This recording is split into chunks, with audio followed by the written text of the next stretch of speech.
We're now joined by George Negus, Australian journalist, via webcam from Coffs Harbour on the New South Wales mid-north coast. George, very good morning to you. Good morning, Michael. How are you? I'm very well. Now, whenever we put your name alongside Margaret Thatcher's, people instantly think of that famous exchange you had with the Iron Lady in the 1980s. Let's remind people. Why do people stop us in the street almost and tell us that Margaret Thatcher isn't just inflexible, she's not just single-minded. On occasion, she's plain pig-headed and won't be told by anyone. Would you tell me who has stopped you in the street and said that? Ordinary Britons. Where? In conversation. But I thought in you've pubs. just come from Belize. Oh, this is not the first time we've been here. Will you tell me who and where and when? Ordinary Britons in restaurants, How in many? cabs. How many? I would say at least 1 in 2. I'm sorry, it's an expression I've never heard.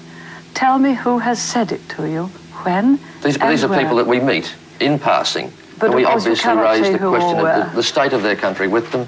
And they tell us, yes, we have a tough Prime Minister, but she's a little bit pig-headed. She won't be told by anybody. Isn't this interesting? Even the tone of voice you're using is changing from what you used earlier. And George Negus, you were told. Talk about a frosty exchange. Take us through it. I don't think there's been a month since then, Michael, where I haven't been asked about that interview, to be honest. It's something I've almost had to live with for 30 years. I think that was actually the way she performed in an interview is an indication of the woman. She is tough and she was inflexible and she was very strong-minded, but she probably was pig-headed. And I think that's probably verified by the fact that it was her own party, the guys, not faceless men, but they got into her face sometime later. And she didn't even get, if you like, thrown out by the British voters. She got tossed out by her own party, who I think had enough of what I was, strangely enough, talking about, that she was inflexible and she couldn't wear any other opinion about how to go about things than her own. And I think that was the difference between what Margaret Thatcher did that was good and what Margaret Thatcher did, which is questioned and being questioned even now. The country probably needed some of the measures that she instituted. Whether they needed to be done the way that she did it, there's a difference, if you like, between being tough and being brutal. And in the process, a lot of lives were destroyed, economically and in fact, in so many ways by the Thatcher policies and the underclass in England. The 3 members of the family, son, father and grandfather, were out of job as one of the legacies. But the country did need a kick in the rump. But whether or not it had to be done the way she did it, I think is the question that history will keep asking. So you believe, George, that character trait, the whole, this lady's not for turning, was in the end a bit of a weakness for Margaret Thatcher? I think she ended up being her own worst enemy to that extent. And when she got tough with her own people, that had enough. I mean, things have been said about politicians of our own, male and female, very recently, that where people say that the reason we can't handle them is because they're just inflexible. They have to be absolutely convinced of their own wisdom and genius, ultimately at their own expense. And I think that was what might have happened to Margaret. But still, all of these years later, George, she is a remarkable figure in the sense that she has influenced not just British politics, but of course politics here, and has influenced generations of Western political leaders. What do you put that down to?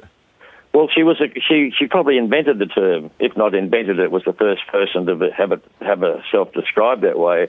She was a conviction politician, which means she was convinced that her way was the only way.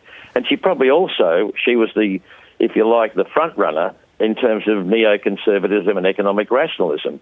And we're still seeing the flow on from that. That will probably be Margaret Thatcher's legacy. But I think that the fact is that she was unashamedly, unapologetically, and I know it's unfashionable to use terms like left and right, unapologetically a right-wing conservative politician, which in a democracy you're allowed to be.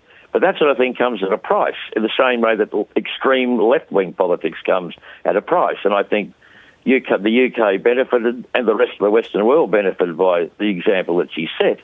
What people questioned subsequently is whether or not it had to be done the way she did it, with the brutality and the human impact that it had. And I think people will always, therefore, half the population, if you like, will revere her, and the other half will revile her. And finally, George, I've always wondered, and here's my great opportunity to finally get an answer to this question, what happened when the cameras switched off after that remarkable interview?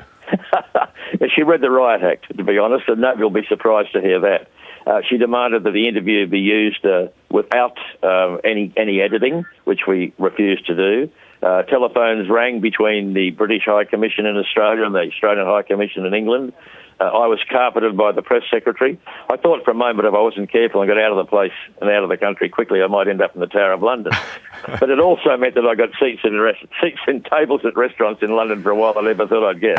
You've been dining out on it for years. George Negus, it's been great talking to you. Thanks so much. Thanks, Michael.